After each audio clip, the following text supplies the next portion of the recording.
for the promo. All right. Let's start. Should we start? Yeah. Okay, perfect. Yeah, so hi folks, welcome everybody to another webinar by UserSnap. This is our third bi-weekly webinar. And yeah, we'll continue doing this forever, hopefully. But we are excited about today's topic, and it's about getting more feedback from silent users, especially with, let's say, event-triggered questions, or you can call them pop-ups. We'll keep it short. It will last, I would say, under 30 minutes, Ashley, right? And if you have any questions during the webinar, please post them in the chat below, and we'll cover them afterward in the QA session. That's fine. So before we start, right, we would really love to know, because for more than 300 calls with companies, we learned that most of them are struggling with listening to their customers. We witnessed that an inability to create a culture of feedback in general can really influence the business. And even those who choose maybe, to become more feedback driven, they often struggle to either choose the right feedback channel or the right feedback form to ask to their customers. So before we start, we would love to know in the first place, how do you collect feedback? So you can write down in comments in chat. Do you use, the oldie and popular combination of email and spreadsheets? Do you just use phone calls? Do you use social media to gather feedback, or maybe already a customer feedback software? So let us know in the chat, and we can continue. So who we are? I'm Luca, working as a product specialist at UserSnap for the past almost 2 years. Basically, when people ask me what I do, and I really consider my job as kind of doctor, because my main goal is kind of to help SaaS companies to understand if they have issues, when it comes to the feedback strategy, and then we together come to the right and propose some solutions. So far, I've helped more than 150 companies, from small, medium enterprises to large companies, to kind of, let's say, nail down or improve, their feedback process. And together with me today, here's Ashley. Yeah, so hi everyone, I'm Ashley, and I'm in product marketing. So what I do basically is market research, as well as work with our customers. So like what Luca said, our customers are mainly in software industry, SaaS, and I work with them to find out what their needs are in terms of collecting feedback and improving their product for their customers. And then I work with the product team to, of course, build a good feedback tool, and then communicate that, share that with our customers, our audience again. Yeah, thanks. Amazing. If you want, you can also tell us your role and what do you do in the comments. That would be amazing. But yeah, let's just keep going. And Ashley, yeah, you can take over. So yeah, I just want to share the agenda today for what we'll be talking about. So first, we'll start with looking at two different types of feedback collection, passive versus active. And if you're wondering what they are, you will find out very soon. And the second part is pop-ups.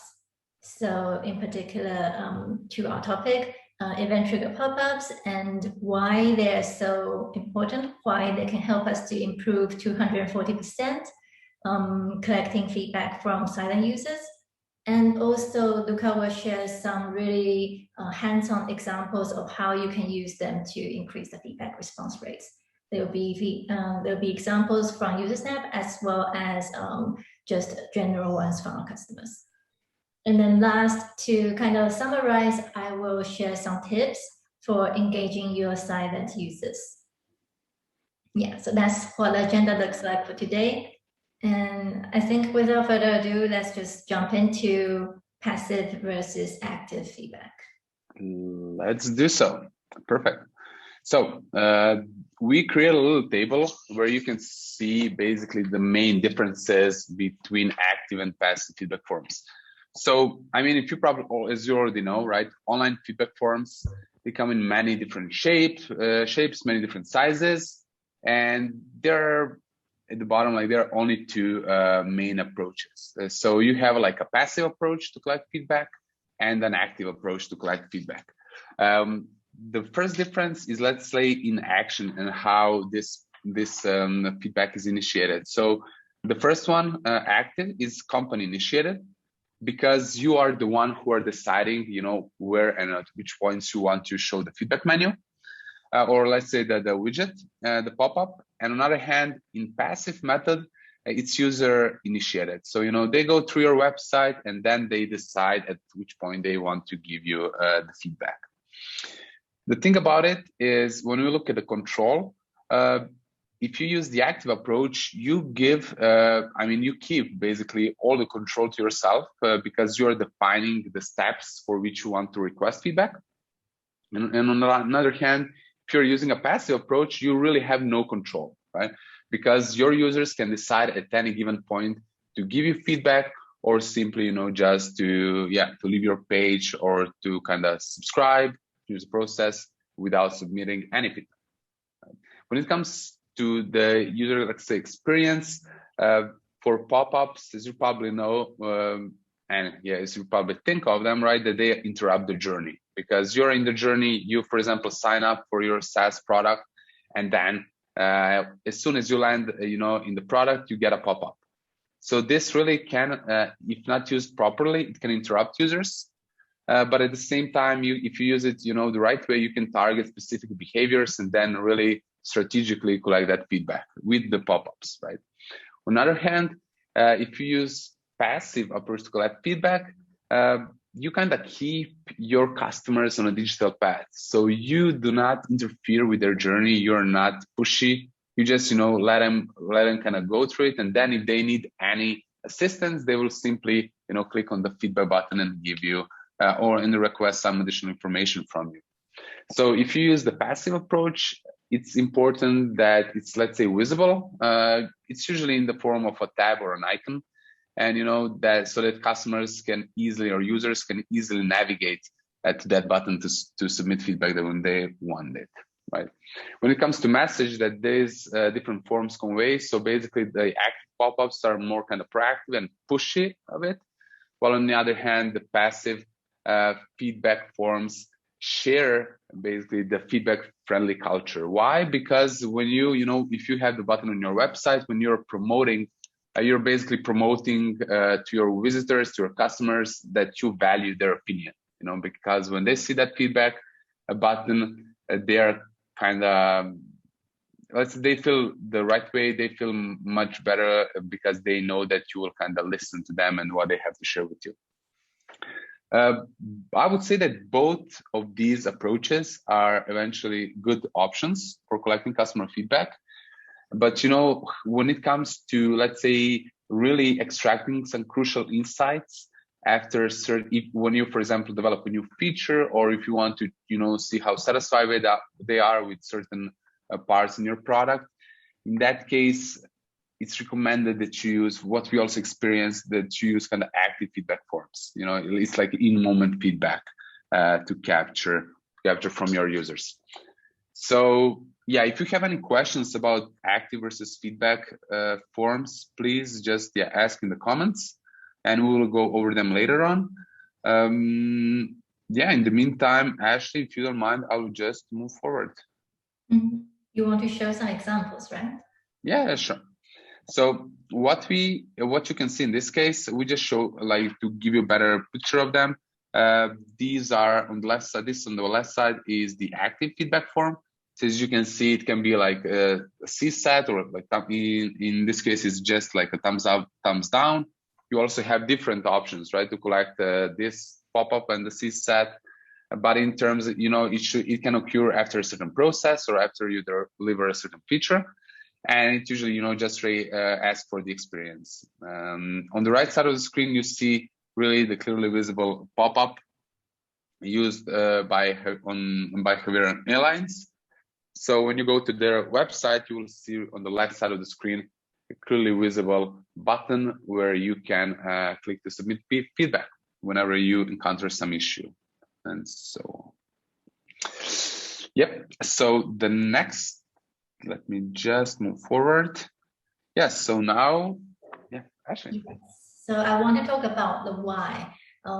Why are feedback pop-ups important, and why are feedback pop-ups useful? And my answer over here is feedback pop-ups is safe. It save customers. And what does save mean? It surprises the customer, first of all, and then it adds value. So it adds values to their journey, it adds value to the content, and it adds value to the experience. And it helps to engage customers. So keep them engaged, whether it's with like a thumbs up, thumbs down, way of feedback, or a question, or some different content. Feedback pop-ups helps to do that. So surprise, add value, save, and then with the initials is so engage, and then with the initials that makes us save. And yeah, so what exactly do you save from? You save people from you save website visitors from bouncing, and then you save users from being unhappy, and you save users from churning to your product, and you save users from complaining because you capture them and then you ask for feedback before they go on to somewhere else and then make a big mess out of it. And of course, it saves you time and cost and opportunities to interact with your customers, to get feedback from them, to listen to their opinions. Yeah, so there's going to be more examples from Luca on how you can save customers with feedback pop-ups now. Amazing. Thank you, Ashley, so much. I would just love to add here one thing. If you simply use the pop-up and you do not act on it afterwards, you save nothing, right? So that whenever you are showing a pop-up and when they are giving you the feedback, then you can really consider it and act on it in order to make the value of it. We saw, you witnessed that there are a lot of companies who only collect it, and then they have a huge backlog of feedback items, but they do not act on it, which is definitely not an option in this case. Perfect. What we want to show you now, one of the things that you can do with pop-ups, you can help your team to reduce the bounce rate. We are giving you here an example. I mean, for this, we are using UserSnap. You can, of course, use any other tool that has an exit intent trigger, basically. And what's important to consider here? So whenever you have high bounce rates, right? When you check your Google Analytics, when you see that kind of the bounce rates are, let's say, higher than the industry average, for example, you might want, to investigate why that happens. So one thing why you have the highest bounce rates could be, the bad content. So in that case, people generally land on websites to learn more about, let's say, a particular subject. And if your content doesn't address that, they are more kind of likely to leave. And most of the times, that's exactly the scenario. So in that case, when you use the feedback, I mean, the exit intent pop-up, you can ask them, is this the case? You can ask them, what was the reason you're leaving the website? And then they can provide you this feedback, and you can act on it. Another reason could be also like the poor user experience, where, for example, if they sign up for the product, they are overwhelmed or they cannot figure out what they have to do, so they also simply leave, right? In this case, you can also, with asking for feedback by the exit intent trigger, you can find this information too. It could be also some technical errors that if there, and that usually happens when the bounce rates are uncommonly high, that there is a technical issue on the website, and also the speed issues, right? So every website should be, kind of should load instantly. And if it doesn't, then yeah, visitors are not happy about it. All of this you can kind of find out with using the exit intent pop-up, because that way your customers will tell you, or at least some of them, what is the reason why they are leaving, right? The next thing is how you can also use pop-ups, right? You can use pop-ups to collect NPS and CSAT. So if you don't know what the CSAT and NPS are, many people also think they are the same thing and that they are measuring the same thing, but CSAT or customer satisfaction is usually measured, let's say, after at the end of a transaction, an interaction, for example, with a new or existing feature, or maybe specifically after a certain conversation, right, with one of the support team staff, right?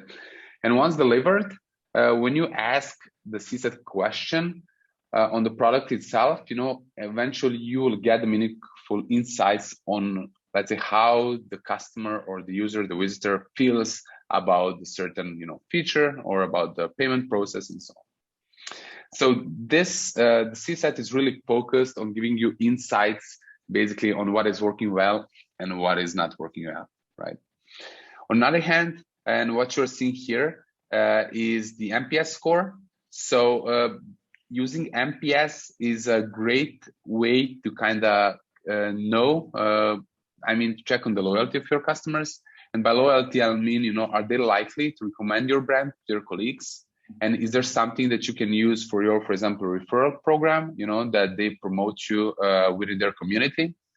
And it measures kind of different things than the CSAT. And that means that also you should fire the NPS pop-up at different occasions. So you wouldn't fire NPS when you launch a new feature, right? When they click on that feature, but rather you would either fire it in the end of their journey. So when they really went through the whole process, or let's say after a certain time they spend in the app. So if they're an existing customer and they already went through, or through the whole process, you might want to fire it, once every, every 90 days, once every 45 days, and so on. So in our case, in case of UserSnap, we collect NPS every 90 days. In case we collected it, so in case a user clicks submit. If not, then we show it, every 45 days. So that's another thing you can do with the pop-ups. Of course, there's a topic of the churn and the ways to prevent it. So we have, what you're seeing here, this is a UserSnap product. So whenever you want to cancel your subscription, depending on the reason you choose, we show you basically the churn pop-up. Why we decided to do this? Because we, in the previous time, whenever we would have when someone would churn, we couldn't find out the reason why they're doing that. And that was the point when we decided, okay, let's, this is a perfect point to get this feedback from the customers, but also maybe to kind of, to make them stay with us, to offer them something valuable. And that's why what you're seeing here, whenever you choose one of the reasons, we really want to find out more and then offer you a certain incentive depending on the reason you selected. This helped us reduce churn. So we have, I would say, less than an industry average churn rate. I don't want to share the details. I don't know, should I? Yeah, but yeah, it's important. You can consider it really. You don't have to use UserSnap for that, right? You can use any tool. But yeah, it's important that you consider these different ways at points where you can collect the pop-up. Here we also have another way to use the pop-ups, and that is to validate existing and new features. So this, what we have in place and what you're seeing on the screen is that when we want to get feedback on the existing feature, in this case, we have a certain part in the installation section. We allowed our customers to share, their thoughts with us, because we would love to see how they find it. Do they have any issues with it? Is it intuitive enough? And we'll show you the stats afterwards, like what, how much feedback we collected with this. And yeah, it's definitely something you can also consider in the future. The other way is that if you just build features and you don't get feedback from your users, you don't know, did you build the right stuff? You don't know what you should build next because you don't have feedback. So that's why I would say this is, for SaaS products, this is the most important part to collect feedback, right? What do stats say about this? So these are the stats for our product, and the first one shows exactly the one that I showed you before. When we kind of wanted to get feedback on that particular feature, we got 193 feedback items, and this only happened because we used that like a proactive way to collect it. if we simply had a button on the side on the screen, I doubt that, you know, we would have 193 people clicking on it and giving us feedback exactly on that feature. The second graph shows you basically the feedback we collected after our website relaunch. So we added some changes, we updated content, and then we were also asking our customers how they find it and what should we improve it. So if, as you can see here, we have like 69% CSAT index, which is quite good, quite nice. But I would say the most important thing is the why we got behind these scores, right? So all the ones, as you can see here, who gave us 1, 2, or 3, I mean, and 4 also, right, and 5, but they all told us more or less what are the points where we should improve and what wasn't clear or was clear, so we can kind of even increase this percentage in the future. And the third point here is about the new onboarding we implemented. So with it, as you can see, we kind of nailed down also the activation, and like being like a product-led company, it's super important that you bring your users the value as fast as possible. With some changes we implemented, we improved our onboarding and got like 83% satisfaction rate for that. And you know, the same story applies. It's not only about the stat, it's the reason behind those stats we got. So if you have any questions about this, yeah, please just write them down in the chat. The next, Ashley, if you want also to add something, I took over the whole thing. I just maybe want to mention to everyone that we will be sending out this recording of this webinar tomorrow, so that you can rewatch it again, because I think Luke has provided such valuable examples. And if you're like doing a lot of screenshots to capture what we're showing now, don't worry about it. Exactly. Yeah, that's a good point. Thanks, Ashley. Thank you. The next thing that I want to show you, so these are the stats of our customers. Of course, we didn't want to share the names of those customers, but in general, what you can see on the first graph, so it's important to know that this customer didn't use pop-ups in the past. So they were using only the passive way to collect feedback. How the audience will react on passive or active really depends on your audience, you know, how do they behave and so on. So what you can see on this graph is that since they employ, you can also see it here, right below, like the activity of their users. So since they implemented the pop-up collect feedback, they got more than 7,000 feedback items. And for me, what is this is like above the average. That is the number of accepted responses they got versus the ones who declined to submit the widget, to submit the feedback. So as you can see, like 63% of people, their users accepted, you know, had like a click-through rate, which is quite cool, The second one, this is a design tool. And what they measured is like they wanted to get a general feedback from their users on the product. So how do they find it? Would they improve something? You know, just to get that why actually. And as you can see, they got like more than 140,000 feedback items, and the satisfaction rate is amazing. So it's like 89. I think this is the end goal for every you know, every tool, every online solution out there. As you can see also, you know, you can measure the feed, you can use different labels to collect, you know, to kind of point out what certain customers said. And for this, you can again use any tool. This is actually UserSnap dashboard, but yeah, it is basically up to you, you know, which tool you will use. The third option here is about the platform satisfaction. And as you can see, the CSAT index in this case is not that good. So it's only 8%. But hey, right, the negative feedback is still a valuable feedback. Better some feedback than no feedback, because in this case, all the users who gave low scores, they also, you know, mentioned the reason.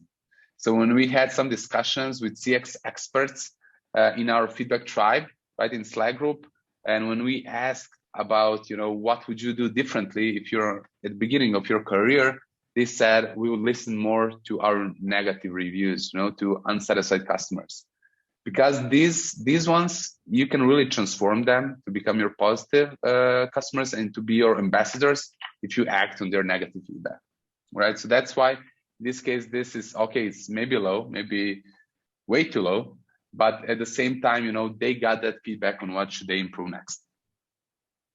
Yeah, if you have any questions about this, unfortunately, I cannot tell you the names of these customers, but yeah, please, yeah, feel free to write me in the chat.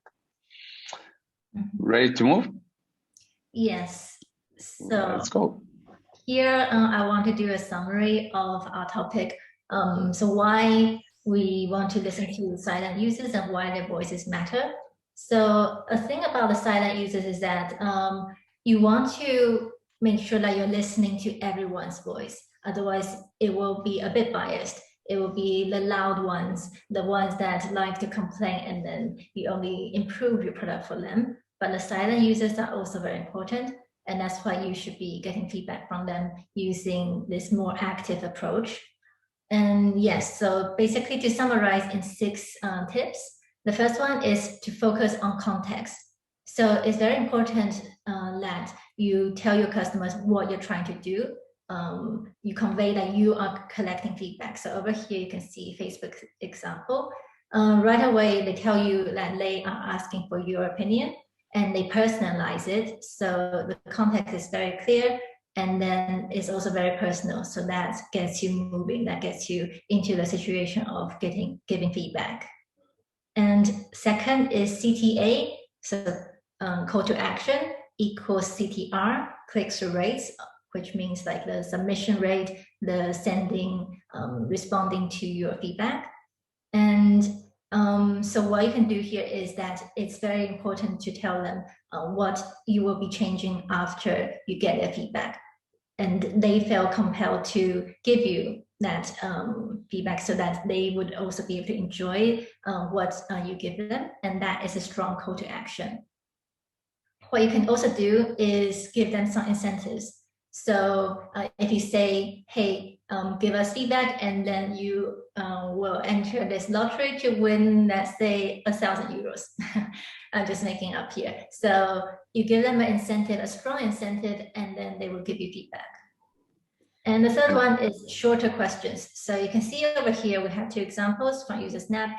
The question is very short, you see very clearly, and it's also very easy to answer. So the answer field is also short, simple, and that makes people feel more at ease, and then they give you feedback. So if we can go to the next page, please. Of course, yes, sure. Here you go. Thank you. So the 4th tip is timing matters. So I think Luca already mentioned in moment how what event, what action the users are doing, and how you respond to the relevancy of your feedback question is very important. And on the top over here, we have example. So when the order process is finished, then you can ask them to rate your experience. Another thing over here is that no rushed pop-ups. So the timing of when you send the pop-ups, not immediately, because that would kind of bombard people and then just throw them off of what they're doing, but let them process what is going on the page and also the experience they have really gone through it, and then ask for feedback. The first one. If I can add here one thing regarding timing, and we all make mistakes, right? So we also learned this a bit the hard way at one point. So, and then we used one pop-up, and by an accident, we launched it at the wrong time. Hopefully, hopefully that kind of lasted only, just, I would say, a day. But then, people started complaining about it immediately.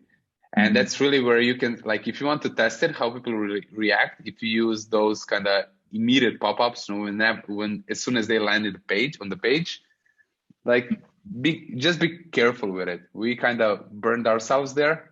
And then, we heard it the hard way, but pay attention to that, definitely. Yeah, I think I remember, like, there were just so many negative feedback, and then we were thinking, what went wrong? Exactly. So the first one is value, value, value. So value is very important. You need to provide value. And here I want to say a way of looking at value is inherit value.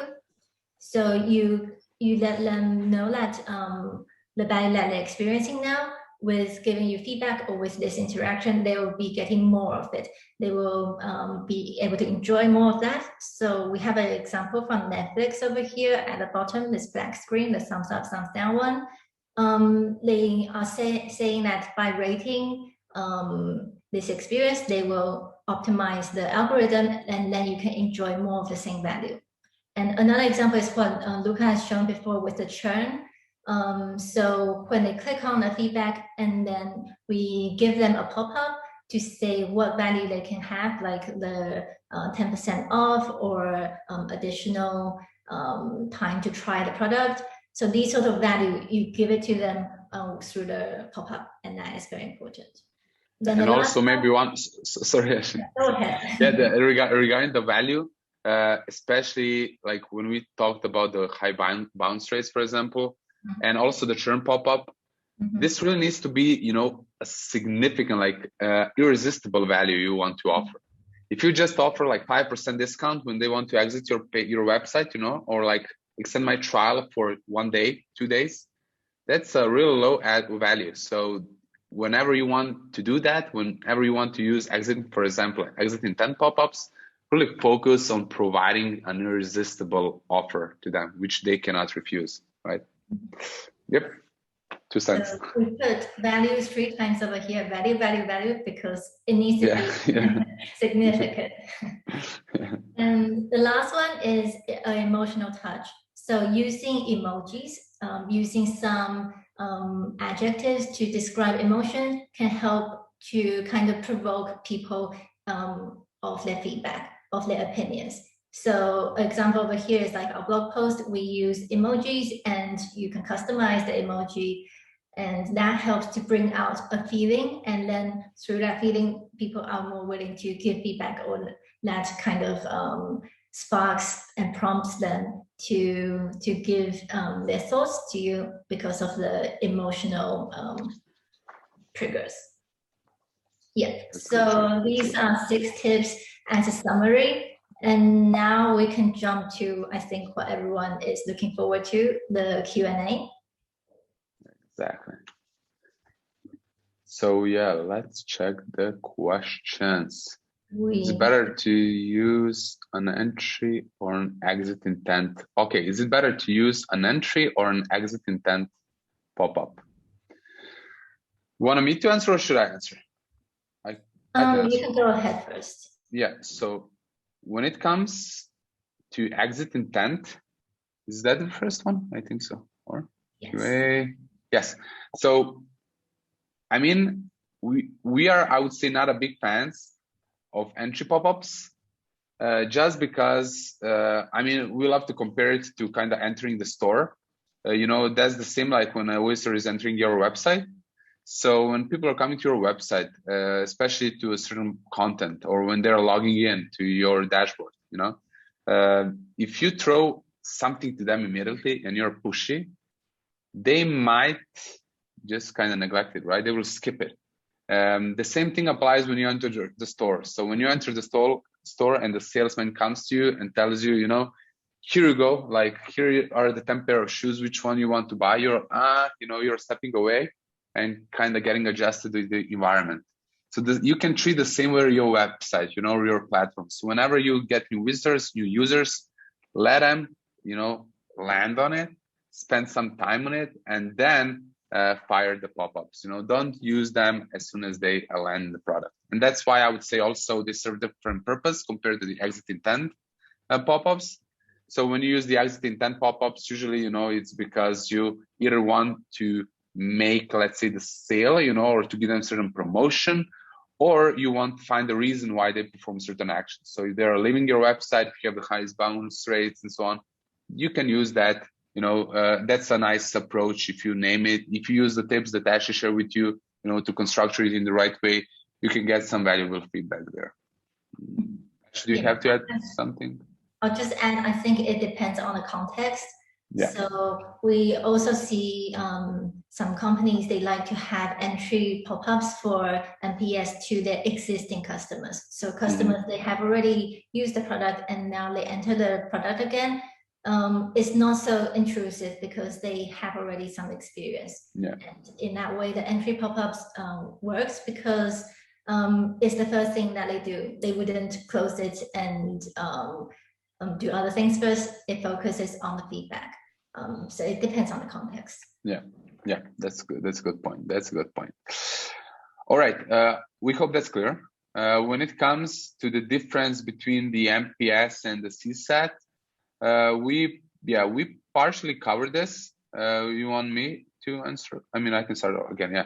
So as we mentioned, the CSAT is mostly used, right, when you really want to see and to find out how your users or customers or visitors, what they are thinking about certain feature, what they are thinking about certain content. So, you know, if you have an article and they visit your blog, whenever they read the whole article at the bottom, maybe you can show the CSAT, where you ask them, were you satisfied with the content? You know, you want really to find the reason and to see did they like it or not, right?